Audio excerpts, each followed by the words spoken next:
Castles on the Ranch, Finding Redemption and Searching for the Elephant, featuring David Alford and Joseph Stam. Join us for a candid conversation with David Alford, producer, director, writer, and founder, and Joseph Stam, award-winning actor, co-director, and co-writer of Searching for the Elephant. Set against the rugged beauty of a southern ranch, this powerful drama follows Jason Bowden as he reconnects with his estranged Vietnam grandfather and ultimately with himself. We'll dig into themes of addiction, healing through family bonds, the challenges of independent filmmaking, and the transformative power of location-driven storytelling. Our guest on this episode is David Alford, who is a producer, director, writer, and founder of Cross Purposes Productions. David has spent decades in the world of storytelling, first in Christian radio, then as a theater actor and director, and now as a filmmaker. After graduating from the University of Texas with a degree in radio, television, film, he worked in Christian music and talk radio before transitioning to teaching in theater. David brings a wealth of knowledge on faith-based filmmaking, from writing and directing to production and distribution, making him an invaluable guest for conversations on storytelling, faith, and medium. Joseph Stam is an award-winning actor, co-director, and co-writer. Joseph has been integral to Cross Purposes Productions since his teenage years. He brings a fresh perspective on acting, writing, and directing in faith-driven projects. He grew up immersed in storytelling, first on stage and later behind the camera. He landed his first film role at 16 and quickly, and expanded his expertise, becoming a co-writer, co-director, and associate producer on multiple films. With a deep passion for his faith-driven storytelling, Joseph has earned recognition as both a youth and adult actor, appearing at major Christian film festivals and securing global distribution deals. This is Talking Addiction and Recovery, the podcast talking, you guessed it, all about addiction and recovery. Join your host, licensed professional counselor Andrew J. Schreier, as he and his guests break down recovery topics with raw honesty, delving into niche conversations around the topics of substance abuse, mental health, and gambling. We intend to meet individuals where they are on their own personal journey of recovery, with dignity, respect, and compassion. We'll do more than talk addiction and recovery. We'll explore it. We're glad you've joined us. Here with today's episode, your host, Andrew Schreier.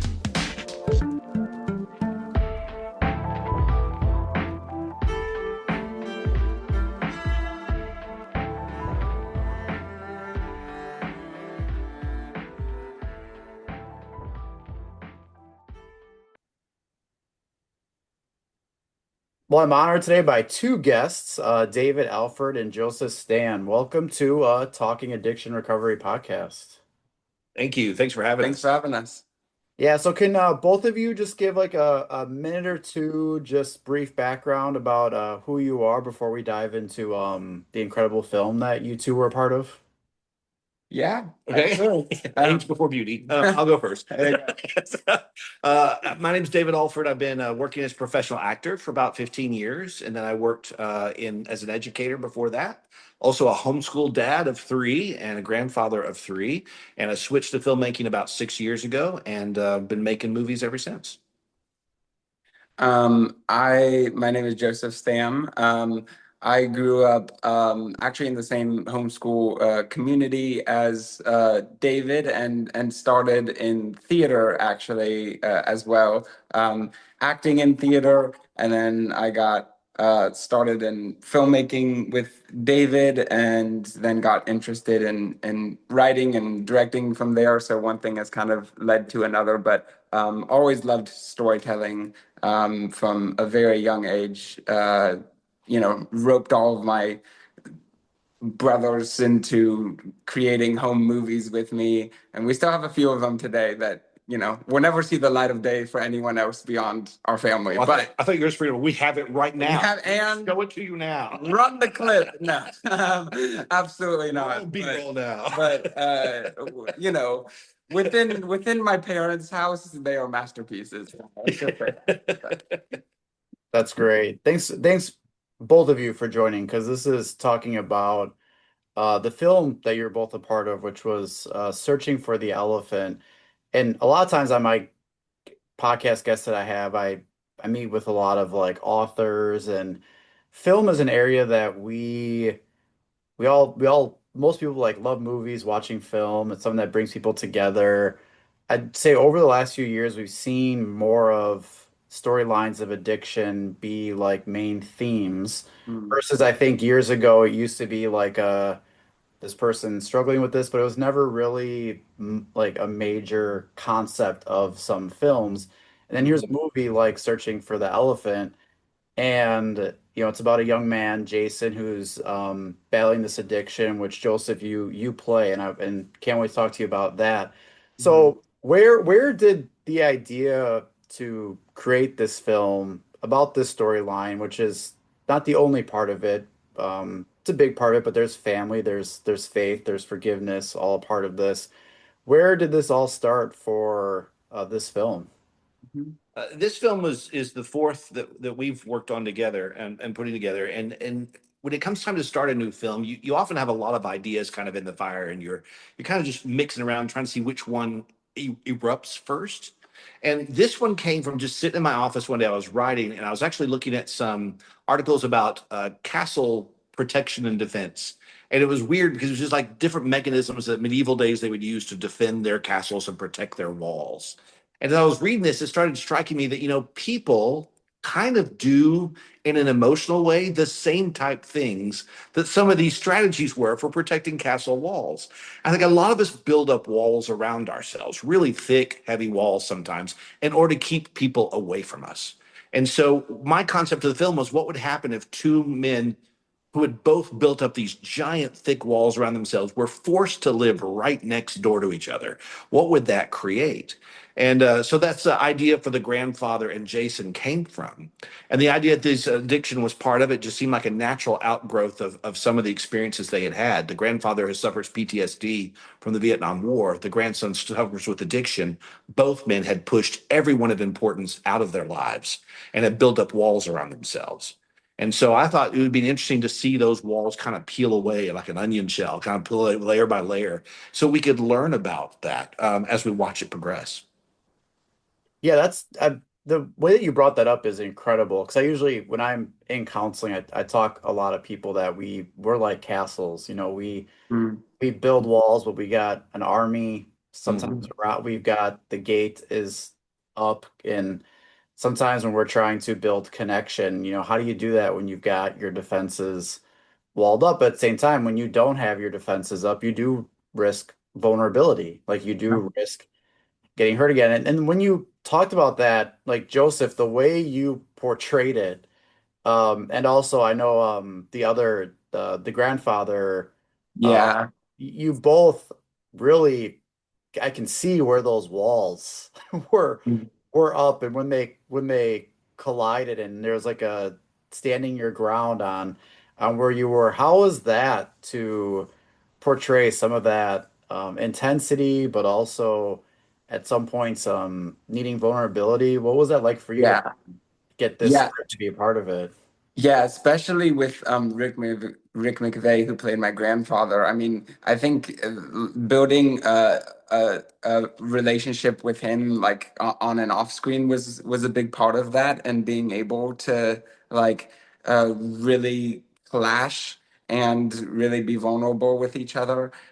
Because I don't think if I didn't know him so well, if I hadn't gotten to know him so well throughout this process, I don't think I would have been able to go after him so aggressively in the way that I did, on screen. And then I don't know if I would have been able to be vulnerable like I was, with him on screen in that way. And so, yeah, I mean, I think he's also just an incredibly generous actor, and he leaves just so much space for you in the room. And uh, yeah, I don't know, creating that with him was just so natural, and I think we both brought so much of ourselves to it. I guess is what I'm trying to say. I know a lot of times when we had only had a few rehearsals before the film starts, which is different from theater or film. A lot of times you don't have half as many rehearsals before the film shoots as you do in theater, unfortunately. But when we did, we had some great talks and some great, very vulnerable talks just as people of how we related to the text and how we related to the dynamics that were happening in front of us, and trying to understand how the walls had been built and why they were being torn down and the moments that they were being torn down. And um, and kind of taking our own experiences and kind of trying to make sense of that on the page. And so yeah, it was just a process of just collaborating really vulnerably together to kind of make that relationship feel real, I guess. When I first watched it, the what stood out was how intense from the get-go the film was. Everything from like the music to the scenes, like it was almost, you know, I looked at it as like another movie that is like an action movie that like starts and it really like it just starts and go like there is no like multiple day like the movie was from the score from everything of the scenes like there wasn't a lot of moments where there was like this sit back and be like okay like here's like a like it was pretty intense from the get-go, which normally when I read a lot of books or watch some films on addiction, it usually portrays like a historical part of it, right? Like it usually talks about like when someone started growing up and then like how it Mhm. went. But like this was a point in these two characters' lives Mhm. that was pretty intense from the moment that they kind of entered until the final part of it. How was that creating and this is for both of you, creating it, acting in it, Mhm. but creating a movie that really had that intensity, um, because I felt like it really touched people in a way because of how raw that Mhm. was. Like it didn't hold back on like how tough this could be and how people are going through all this for all of like the characters in the situation. So can you speak to a little bit on just from the beginning till the end? I Mhm. felt there was no point to like catch my breath Do almost like you? this And, Yeah. and that's a Well, good well, point. thank Yeah. thank you for saying that though, because that is that. I mean, we were trying to make it rough around the edges, and we did want it to feel very raw, and like you were saying, and authentic. I think authenticity is probably the word that we use the most when we're Yeah. creating a story. Is that's the word that comes up most in our conversations when it comes to acting, cinematography, lighting, like every aspect of the filmmaking. That's the word we use because, and especially when it came to the addiction side of the film, because yeah, that was I and I don't want to cut you off, No, no, no, no. You're good. but like for me as an actor, the nightmare situation walking away from this film is that people walk away from it who have experienced that before and say, "Oh, that's not at all how that looks," or that's not at all how that happens, or whatever, and that then the film just nosedives into the ground, and like it just doesn't work. And so that was the nightmare situation that was kind of stressing me out, and um, and maybe there's aspects of it that don't, but I was trying to just portray it just as authentically as possible and not hold back, because to me it didn't, it like if we it portrayed a we always say, like, if we portray like a Hallmark version of addiction, Yeah. then that doesn't do any good, because then people who have experienced it, who have loved ones who have experienced it, look at that and they're like, that's not real. So then any hope or redemption at the end, they look at that and say, that's not real either. And so they don't believe that that's actually possible for them. And so it's only if we can portray it authentically and portray something that they say, yeah, that is how it is and that is how it feels. And then when you have a little bit of that hope at the end, or a little bit of redemption, and it gives you a little bit taste of like where maybe things could go, then you say, oh, okay, I believe that. I believe that something could turn around. That that something could turn around for my loved one, that something could turn around for me, you know. So for me, that was really important that it just be as accurate as possible. And it's been kind of great. We had like a local showing of it here at a theater for a little while, for a few weeks, and just getting to, I would just go in and hide in the back of the theater and kind of, more watch the people's reactions to the film more than actually watch the film. And Not creepy at all. no, uh, well, I didn't pull up a chair in front of the screen and literally watch them, but even though I felt like it, but no, but then had people to come up to me afterwards and talk, and even people who I had gotten advice for on the film in when I was creating the character, and just hearing what it meant to the people, and hearing kids who were younger than me, you know, uh, open up to me about their experiences, and have, we tried to get them in contact with people to try to get them help, in the situation that they currently were in, and stuff like that. And so just to see, how the film was moving there, and that and so that was just kind of like a huge sigh of relief to me. But yeah, it was really important for it to be authentic and real and raw. And then on the filmmaking Yeah, side well, as well. we're here in Southwest Virginia. There's hardly a family here that isn't touched by addiction on some level. They may not be actual addicts, but there's somebody in their family who's either going through addiction or going through recovery. And you cannot find a family around here, basically, who hasn't seen it or experienced it in some way. So when it came time to tackle this subject, it was really important to us that we include the relationships of the family as well as the person who's going through it. Yes, the story's about Jason, but it's also about his stepmother, his grandfather, and other people in his lives who care about him, because they're going through something that's very traumatic as well. And they have no control over it. They have no ability to shape what's going on. They just have the love and the feelings they have for that person. And that's strung along at a pretty intense pace at all times. Which, when you said this, the intensity of the film stays there, that's because we didn't want the feelings to ever release, because people don't get out of this. They live with it every single day without a break. So we wanted the audience to feel that intensity of living through it every day without a break until the very end, where there's just a smidge of hope. And it was important to us to not put a big Hollywood white bow at the end of it, and have everyone singing with white choir robes, and all, because all is well now. Because we all know that people who are recovering from addiction, it takes time. And it doesn't just magically flip a switch and everyone's happy again. It takes time to rebuild everything. So we felt like that was important in the storytelling, that to start the rebuilding process, but realize it's going to take time for everyone involved.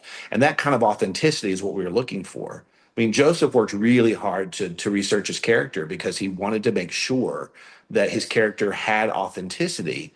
And I think he achieved that pretty well. And I think part of that's because he talked with people and got their stories and found where they were in life. And he didn't have a lot of experience himself, so we had to rely on other people's experiences, and they were incredibly helpful in making the role work. Hmm. Yeah, There definitely. were there were moments where I was like, when is there going to be like a break in like what was going on? And then something would pick up like right away. And to me, that is a reality of people struggling with substances and the family members, is like there is no Mhm. break. There is no Yeah. like, okay, let's call like we can pause and catch our breath. Like they're even when some things might sound like they're going in the right direction, where you're like, oh, this didn't argument didn't go as bad as the last one, or like Yeah. there seems to be a glimmer of like hope that like this person's gonna do something different. Hmm. It continued, and it was great to see too the family piece of it, because Hmm. I've seen that a lot. When we started to see, opioids having such an effect, one of the things that I was seeing early on was grandparents like having to be parents again. Yeah. Could have been because like a parent died of an overdose or something, or maybe they were um incarcerated as a result of something related to it. But, I remember years ago I started working and I had once in a while some grandparents who are like, we're parents again. Like now we're taking care Mhm. of a child. And this movie did capture that relationship between a grandfather and a grandson. Mhm. Which also the grandfather had to face some of his own issues. So I Yeah, like how it also too it wasn't just about um Joseph, your character, it wasn't even just about the addiction, but we also saw the grandfather, tackling, the PTSD and stuff from his side that like families, it's not also just about the one individual with the substance use or how the individuals are impacted by it, but it's also what's going on in their lives. yeah, Mhm. yeah, exactly. No, and how it all intertwines. I mean, in that generational trauma almost. I mean, I think as well, just from a character point of view that you're kind of touching on there, is for me it was important. Um, just in the character building process that I started, I did research on drug addiction, watched dozens of documentaries and things on my own, and I did some research on my own. But at first, I didn't talk to anyone because I started just by developing the character himself because and didn't get anyone else's input into it because I didn't want. It was really important to me and David both for Jason not to be a drug addict. I wanted Jason to be a person who was experiencing drug addiction, and for him to be a three-dimensional person first and not be a caricature of what I think drug addiction manifests as, You see And that so, too much already. yeah. Yeah, And how'd you do so, that? Because it's so easy to get caught up into stereotypes, stigmas, and the way you just phrased that was incredible. I mean, that's amazing. I'm a big person on, fighting stigma, and the way you Mhm. just talked about like portraying it in about him, the person, and not necessarily how addiction can be generalized or characterized. Yeah, How yeah. did you tackle that? Because that's Well, so important. because to me it was like what role does this play in Jason's life? Because this is one aspect of his life, and it's a big aspect of life and it's impacting a lot of aspects of his life, but it's not who he is and it's not him, and so I started really by, and I kind of do this in different ways with all my characters, but I started by just developing his whole backstory. So starting with his first memories that I could think of him and his dad, and developing that up until the film starts, pretty much. And so just developing his whole backstory, and yes, that included the point at which uh, drug addiction have and the role that kind of played in his life, and when and how and why he went to that, and so, but there was a whole world beyond that about what relationships he had had in the past, and what life was like with him and his stepmom, and what jobs he had had, and oh, he got fired from this gas station and then he went here and whatever, and there was just this whole other world of things and problems that he had, and then this was dropped in, amongst it. And so that was definitely a part of it. And then because of his kind of brokenness, and he has all of this hurt, and this edge that he has to him because of how his father was killed, and how he believes his father was killed, and he feels like the world is telling him that he's worthless, and so he carries himself in this certain way, and so part of the character building process was like developing his wardrobe because he presents himself in a really particular way because of that, and so I would go to like thrift stores and really design his look, and then go to different cities where to, I was sure I didn't know anyone there, and wear his wardrobe and the earrings and whatever else, and go and kind of like be in character and walk around streets and talk to people and, go get food or whatever, and just kind of be in character for a little bit. And that was very telling, about the edge that he had on him, just to see the way that people were looking at me, and, the way that people were,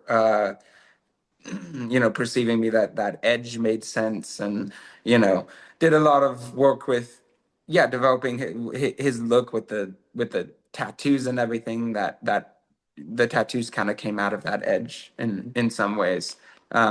Seeing his, him stamping himself with that approval that he is worthy, having that diamond on his neck, but then having that dichotomy of the snake on his arm.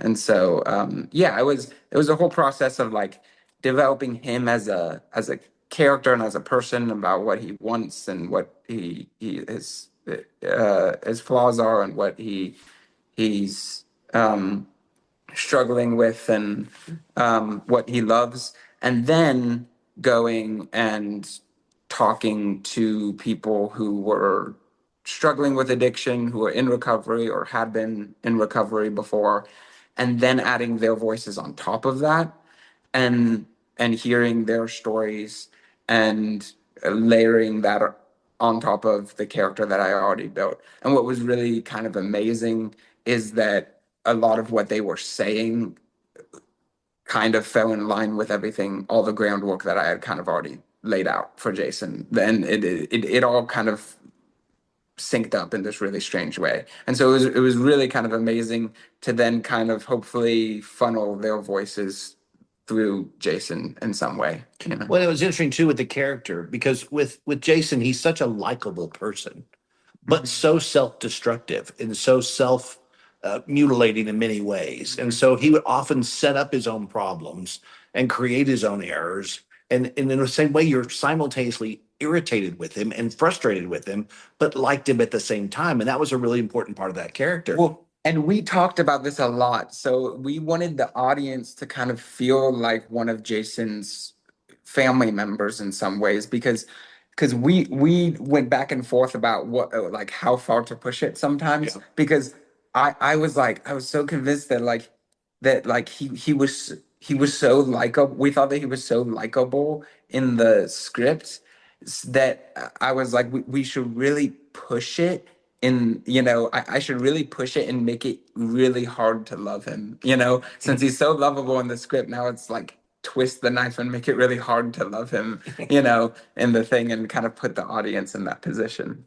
Yeah, I could see it from a audience member watching it, that there are moments where it was like you just wish Jason would have done something, like stop this, or just don't do that. And not because Yeah. of like, oh, like he just should, or because that's the right, like, but part of it was because I think the audience just wanted what was like, wanted you to be okay, wanted things to get better. Like there was Mhm. like a genuine, like, wanted what was best for you, not in Mhm. some like, punishment or some kind of like Yeah. authoritative type approach to it. But I think audiences definitely connect with your character of just, and that's why I think that's what family members, loved ones, Mhm. relationships, people that are impacted by you, it can come off that way, and sometimes, but part of it is,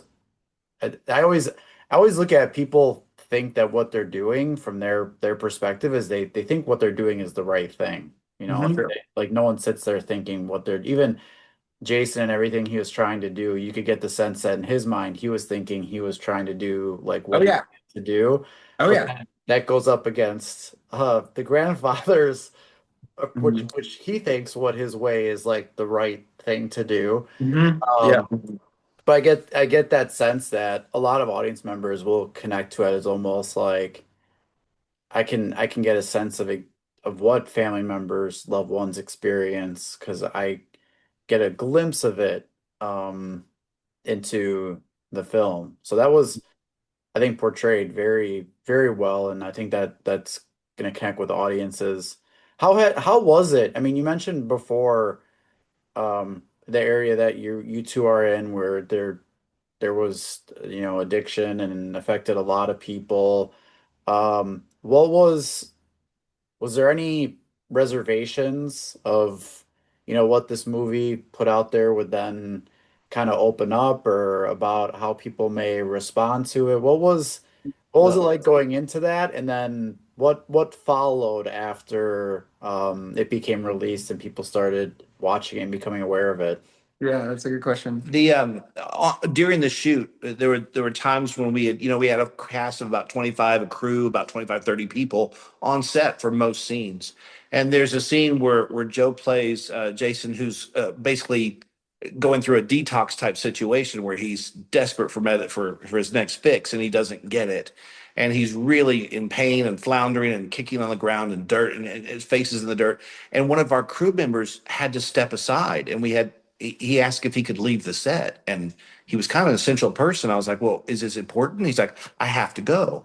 I'm like, okay. And then later I found out it's because his son had overdosed, and that he couldn't watch Joe going through that. It felt too real to him. And we Yeah. had no idea. We'd never talked with him about this before at all. But just being there, it was just, he thought he could handle it, but he couldn't. And I realized then that there were several people in the cast and crew who then, as the show went along, expressed their experiences with this. And I thought, I can't believe in this tiny little group of people, this many people have had firsthand impact by this. And it was true once the movie started coming out and people in the audiences, people, I had no idea their families had any connection with any kind of drug addiction at all, would come up after the movie and say, yes, my brother's been an addict for 10 years. And our family's brokenhearted over it, has been for the longest time. And this movie touches on that. And I had no idea. So I was just surprised at how prevalent it was. And I was appreciative that people seem to appreciate the connection and the emotions that were in the film, that they felt it triggered something in them that made them hopeful that something could change. Because as frustrating as Jason is, there is hope for him that he's going to find the right path, because he seems to really want it, and the grandfather too, for that matter. And that ending, I think, even though it's not the right off into the sunset ending, I think the ending is such that people leave there going, maybe something can change. Maybe things will be different. And I think that message is one that's resonating. And I think it's resonating with people inside the industry as well, too, because we've had some counseling services contact us and say, hey, can we use this film in our recovery program? It's just kind of a piece of entertainment, but two, kind of a piece of hope, that maybe there's something good on the other end of all this. Mhm.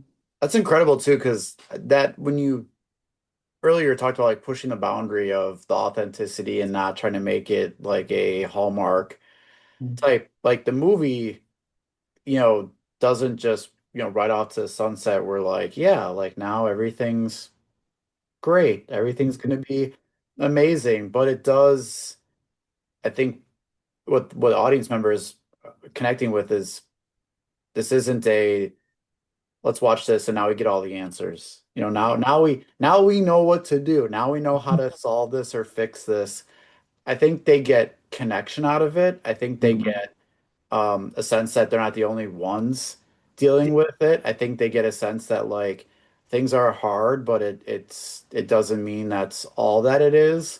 Mhm. So a lot of times when people come to therapy, I sometimes have people who are trying to look for those fix-it answers. They're trying to get the solutions to how do I get my loved one to stop, or how do I and I think part of your film provides some of the real genuine things that people need. Is not, here's a solution or an answer, but here's the connection that you need. Here's the support that you need. Here's the knowing you're not alone, and other people, that you don't know everything. So someone that Yeah. you thought that their whole story, or I've known them for a while, you may have no idea that they may have been struggling with a family member with Yeah. substance use. So that was pretty. I know you said you kind of pushed it and had that idea to.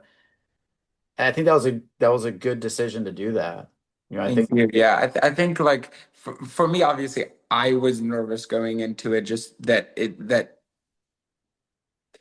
So I knew there was people, especially the premiere of the film. Premiere night, I was nervous because I knew there was people in the audience who had helped me, who I had met with when I was creating the character, and who had, given advice. And so if they walked out of the theater right after the movie doing this, I knew that We've done that before. yeah, I knew that I had made a mistake.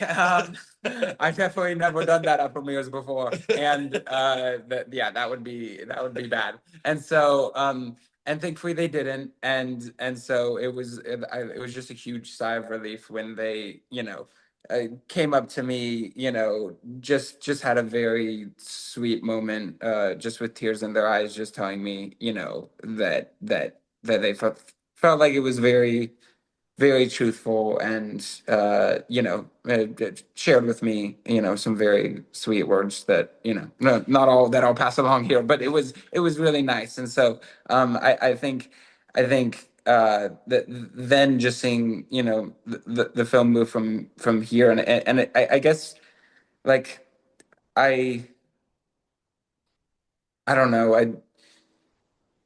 You don't really know how a film is gonna move, and how it's gonna affect people, and that's the great thing about, like, film and art is subjective, and so you never know how it's gonna hit people. But one thing, I guess, that I hope, even for people who aren't, have never gone through it themselves, is that I feel like everyone in their life most likely either has a Jason or Griff in their life.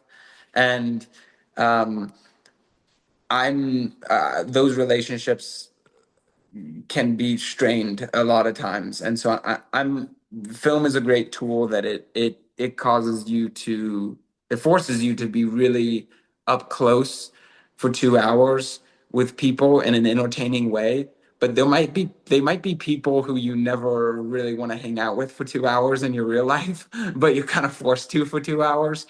And so I'm hoping that you walk away with a little bit more understanding of those people, and a little bit more empathy or sympathy for that Jason or Griff in your real life. You go and you watch that film, and you walk away, and you understand that person in a different way. And so I'm hoping that there's something there, in the way that you were describing, for people who are, literally going through a situation like Jason, and then for the people around them as well. Can we talk about the role of faith in the film? Mhm. And Yeah. because I think that's also a big part of other films that you've made, and a big part of, like, what you do. So what part does faith play in either, like, a theme of it with some of the storyline, but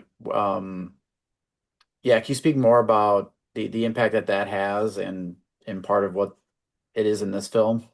Mhm. Yeah, for our other films, they are a lot more overtly faith based. That they, we come from a Christian background, so a lot of our stories have that in there. In this one, it's there. It's more of a redemption story than it is a foundational Christian story. So it's more of a finding a way to reconnect. I mentioned those walls earlier. It's letting those walls get thin enough for some hope and some love to get through. And of course, from our perspective, God's love is a big part of healing as well, too. And I know a lot of recovery programs do tap into faith as part of it, and trusting in God to help them find their way back. And so that does appear in here. It comes through in a subtle way, and in the sense that Griff is kind of taps into his past and his ability, and he needs to find a connection to find healing. And a woman suggests that faith is a way for that healing to occur. And so that kind of trickles back into his rest of his life. It trickles back into his relationship with Jason, and he's able to offer some forgiveness. Like, forgiveness begets forgiveness. Because someone forgives him, or he accepts some forgiveness from God, he's able to then forgive his grandson, who's able then to forgive his father and his mother. And it kind of becomes this electrical effect that kind of goes through the story. And it takes one person kind of letting that wall down and letting some light into the situation.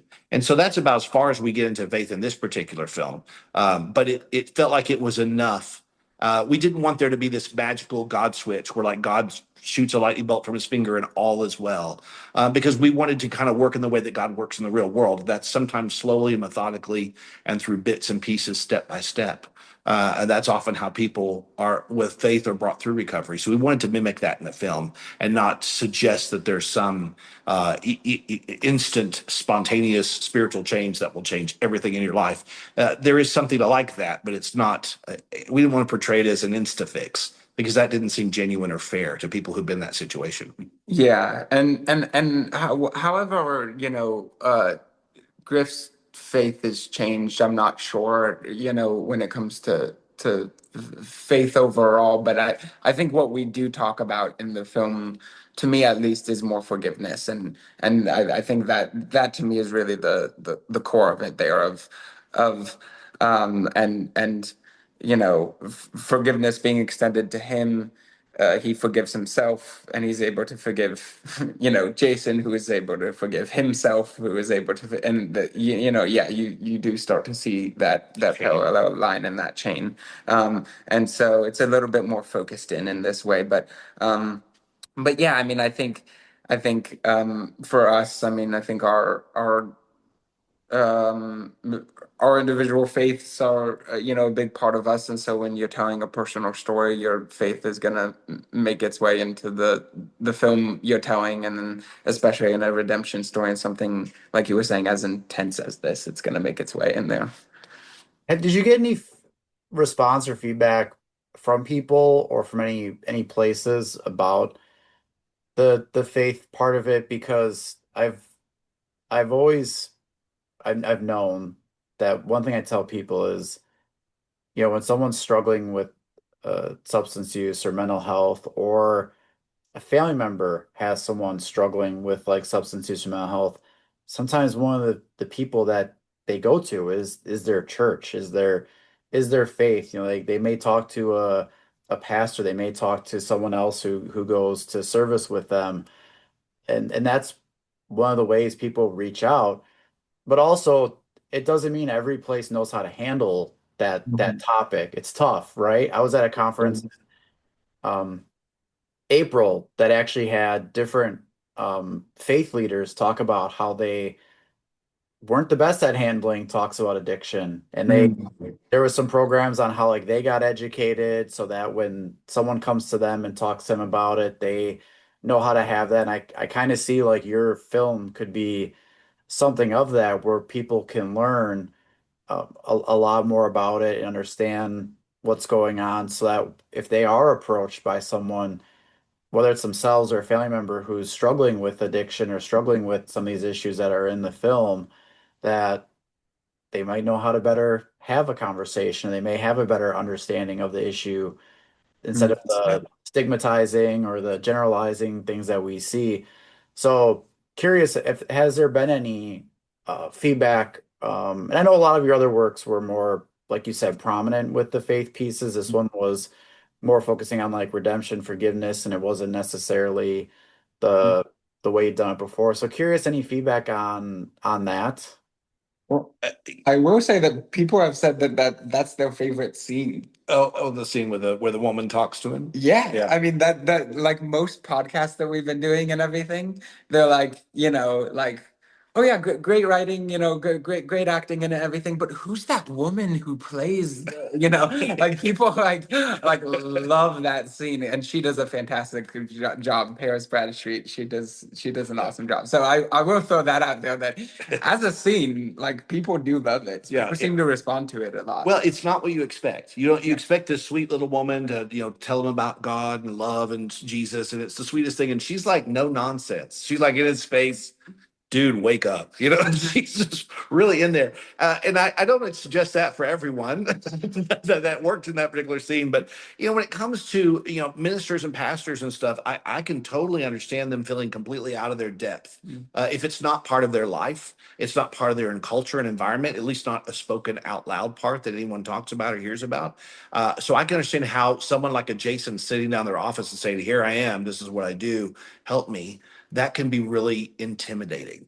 But what I have found is that there are ministries in this area, and I'm sure if they're here, they're everywhere because we're in a pretty rural area.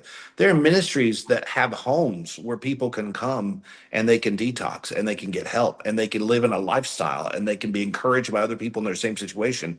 And I would encourage ministers and pastors, find out those ministries around you, get to know them and the people that run them, because those people live and breathe this. They live and breathe addiction recovery, and they know what they're doing. And find out from them. Go visit their ministries, see what their clients go through, and educate yourself in that way. So when someone comes to you with this, yes, you can help them deal with their spiritual problems, but there's a real problem of addiction that they need to go through a process to recover from, and they need lots more support than you probably as a single individual can offer them. And find out the most direct route you can refer them to, because I find those programs in this situation be, the recovery possibilities are greater when you get these kind of ministries involved. And there's some powerful ministries going on right now that I'm real impressed with. That's great to hear because I just think that's really important because that's a big area where people go for help or seeking guidance, seeking clarity and help. And I think when you have a production like yours and a film with what it's depicting and parts of those pieces, like this is a great bridge for um a lot of those communities because even your film, is a lot about, Jason, a lot about the grandfather, but there were also support people. It wasn't necessarily a support meeting. Like it wasn't everyone going to like a meeting or even everyone going to therapy, but in its own way, some of the characters provided unique support to what was going on in the lives of others. And I think that's always something that we talk about is, whatever it is, you just can't do it alone and you're not expected to. Like it's not anywhere written or discussed where, hey, you're on your own. This is all up to you. Like part of that community is shown, and even in the film with a small, like you said, 20, was it 20 actors, maybe 25? Yeah, maybe the whole movie. Yeah. Yeah. But even within it, like they were a little community. There was stuff going on that they helped the characters in it for sure. Yeah, and with the crew as well. Yeah, I mean it was pretty cool. Again, like David said before, just um, we had people that had to step away on the crew, but it was really amazing when we were shooting the film to see how everyone was kind of pouring into the film, how everyone really took it on. Everyone on the crew of the production too, who had experience in that and could chime in and say hey, maybe we should do it this way because this is how this usually happens, and who could kind of all pitch in and pour into it in this really special way. And I think it was a pretty tight knit group. Yeah, it's interesting. The stepmother is kind of the tough love mom in the movie. She's, but if she had not interceded, Jason, I believe as the writer, Jason would be dead if it not for the people around him. He would have kept going down a self-destructive path until he was completely obliterated. And it was the love of his stepmother and the love of eventually his grandfather, and even the girl he meets along the way, even the input she has in that keeps him going. And those people didn't cut him off, and they didn't give up on him. And I know there's for every addict out there, there's a family member, at least a family member or a friend somewhere who does not give up on them and always leaves the door open for them to come back, no matter how badly that person treats them. And that's what you see in the film. And and I thought it was interesting. Originally, that stepmother was going to be a mother, a biological mother, and that we rewrote the script and made her a stepmother to show that she didn't have to take care of Jason.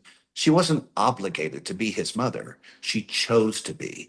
And I think there's a lot of people in the world who choose to stay with an addict. They choose to stay connected to them out of love, not out of family obligation, but because they just have a connection with them that means something.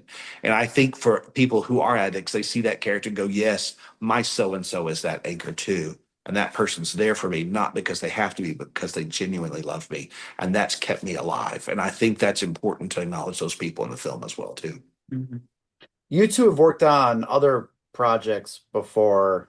What makes this, what stands out about this one? I mean, not in like a comparison about what was better or what was worse about it, but like what stands out about searching for the elephant in comparison to other films that you two have worked on together? Ooh, that's a tough one. That is really a tough one. I think for Elephant, it was kind of a turning point for us, and that this film we gave ourselves permission to just go for it. It's not easy being faith-based filmmakers. There's a lot of expectations put on you of how everything should be. And the faith-based filmmaking community is somewhat narrow in what they think is acceptable and what's agreeable and what you can and can't do. And if you want to get into certain distribution companies or platforms, streaming platforms like that, you kind of have to do things a certain way. And on Elephant, we felt like we're just going to ignore all of that. And we're just We going were to do. first told that it wasn't going to work. Yeah, we were told not to do it at all because we were Oh, told it wouldn't fit on any of the platforms, it wouldn't work, and that people wouldn't want to see it.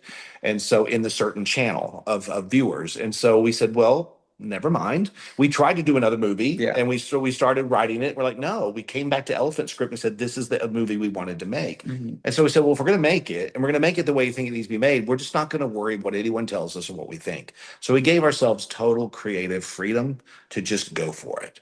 And I think that felt good in many ways. I mean, it's not going to help us financially in any way, shape, or form. We'll probably take a hit for doing it, but it felt right for this story. It felt right for this world, and I think we've already felt the payback from the audience and things that they've said and things they've appreciated about the film has been its reward in and of itself. I'd say that's the biggest difference. yeah. I mean, when you see the response of it and what people are saying about it and how it's affecting their lives, I mean, you can't say that it's not worth it, even if it's just a few people, Right, you know. exactly. And it's like, okay, well then it was all worth it. So yeah, I agree. I mean, I think it was a big step up for us. I mean, each film that we've been doing, we've kind of been learning as we go, you know, since we both kind of come from theater. Yep. We have been learning this filmmaking thing, of this film by film, and it's just kind of been a snowball effect of, you know, a film does well and we, you know, go and do a bigger production and try to, you know, one up ourselves each time. Um and so this felt like, uh I don't know. This felt like the first time that we were really on top of it in a different way. Yeah, I yeah. think that we had, You'd learned you our know, lessons. we had our fully formed vision, I guess. I mean, if you look at our storyboards for the films, the drawings that we drew for each shot in the film, we have a book now of the final frame and the storyboard. And, you know, our drawings don't look as pretty, but it's pretty much, They're stick figures. but it's pretty much exact, you know, to you know, the final frame. So we had like a very specific vision, obviously, going into the film, that we were able to execute in a really specific way. Yeah, there was a So, confidence in this one that we hadn't had before. Yeah, Yeah, yeah. there was a confidence in filmmaking. Just having gone through the process that many times, like, okay, I think we got a handle on this. Let's go for it. And Yeah. so I'm hopeful that we'll carry that through in the next future films as they come about as well. That's incredible, especially considering you had voices that discouraging it or not wanting it. At the same time, the confidence, I'm sure helped break through some of that. And watching it, like knowing and the reaction you've gotten from some people, even from crew members to the community and all that, that the authenticity is that the story and what we did was accurate and meaningful for people who are living with it and dealing with it. That overcame some of the risks and challenges Mhm. that it comes with, because it does. I mean, that you can't deny that happens. So it's great to see that didn't become the wall that you couldn't climb through or get through, that you were able to, because it served a very meaningful purpose. And I think when audiences see it, they're gonna be glad that it was made. And what would be if it wasn't? So I'm thankful that you two and everyone that was involved didn't give up at the first sight of, a challenge or resistance, because it's a big lesson even for the audience members to know when you're dealing with things like this too. Like it's not going to go the way you think, and you Yeah. gotta persevere. So that's great to hear from both of you. One last question, and we'll make sure audience members know where they can connect with you, watch the film and all that. For each of you, what's your one or two big takeaways for audience members who have watched it or who are going to watch it, when it comes to, either what you've learned or things you want them to know when it comes to searching for the elephant? Hmm. Hmm. The title "Searching for the Elephant" is about contentment. It's a ranching term that people would hire ranch hands. Annually they go out in a certain time of year. They'd hire up a bunch of men to come live at their ranch. They'd pay them a salary. They'd feed them. They'd house them, and those guys would be there for the year. And there were certain men that they would hire that the other guys would kind of look at and go, "Oh, you know what? That guy's just looking for a better job. He's just going to hang out here long enough while it's good for him. No loyalty, no contentment. First opportunity, he's going to run off and look for something else." They say that guy's searching for the elephant. He's looking for that perfect job, that perfect situation, and he's not going to settle till he finds it. The story is about contentment. And I think you'll find that the characters in there are very discontent and they're looking for a place to find contentment. And addiction provides a situation where almost no one finds contentment for a very long period of time. And so for me, when they do reach, if they do ever reach that point of contentment, wow, what a journey they've gone on, and what a miraculous thing, what a God given miraculous thing if they can find contentment that they and their families can enjoy. For those of us who don't struggle with addiction or don't have addiction in our lives, how grateful we are that contentment is easier for us to come by. How much easier of a path we have, and I think we should be appreciative and also look out for those around us who don't have it that way, because they have a much harder road to hoe. Thank you. That's great. Yeah. I don't know that I can follow that up. I would say if you haven't watched it, that I mean the most that I could ask from someone is just to go in with an open heart, and just you know, if if if you don't enjoy it, I'm sorry, but no, no, I think it's um uh the the characters just have, and the story has taught me so much in creating it, and they mean so much to me. And so it's interesting because we talk so much about what Jason is dealing with and what he's struggling with, and I think I'm very defensive of Jason still in some ways, and people looking down on him. So it's kind of strange when we talk about the movie this way. And uh, so, um, but I think the characters and I think the story has just has a lot to offer for anyone, whether you're literally going through, the situations that the characters are going through or not.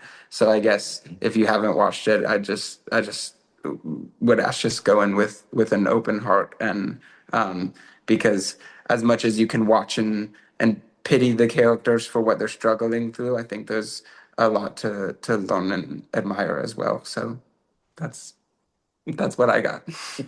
Yeah, incredible. And I watched it three times. I just Wow. watched it the first time, just seeing how it was, and I wanted to go back and look at certain things again. And like I said, the intensity is a lot, but I think it served a significant purpose, that it helps connect more with everything from the characters, the story, to the themes that are going on. It wasn't easy to watch at times, but I felt like it was powerful enough to, continue to watch it and see what goes on. So I really want to thank you too for we don't talk enough about film, and some of the the work in, addiction recovery. It's not as much of a common thing that we have seen. Seeing a little bit more normal now, but I feel like this is a film that really, as you said, pushed boundaries, came past resistance, and as a result came this authentic film for people to have more connection, ultimately realize you're not alone in this. If you don't know anyone, you just might not know it, but there might be someone that is dealing with this issue, and these are some of the things that can help bring it to light and bring people connection and resources. So it was a really great privilege to be able to watch it and talk to you both. So thank you very much for joining and for everything that you and your teams did to put this together, because 20 people, 25 crew combined, it's a small amount of people to put something together like this. So that's incredible. Well, thank you, Andrew. I appreciate you having us. It's really been a treat talking to you. Yeah, thank you so much, and thank you for your questions and insight. I really appreciate it. And 3 times, that's more than we watched it. Are you, well, no, but are you okay after? Like, you got to go watch Singing in the Rain or something. Like, go, like, take a breather. I mean, it's good. It's part of, also to help, for me, I read a lot of books with it. I have a lot of guests on. I do counseling for a living. Yeah. I work with other counselors. So to me, also, film is just another way to see it from really a different lens and to get a different idea of some of the things that I see and look at and deal with. So for me, it was a different experience. It was a different way to understand something that I've been a counselor for over 20 years now. So for me, it was still refreshing to be like, this is another way to connect with the work that I do, but also with the people who are impacted and different. Like I can't think of another movie of this topic that would be like, oh yeah, this is just like this. Like, no, this is one that, really stands out with, how it was made and the purpose behind it. So that's why I really thank you for everything you did with it. So, and we'll make sure listeners can find out where to watch it and connect with you two if they want to learn more. So, really want to thank you both for joining. This has been a great conversation for audience members. Thank you. We appreciate you very much.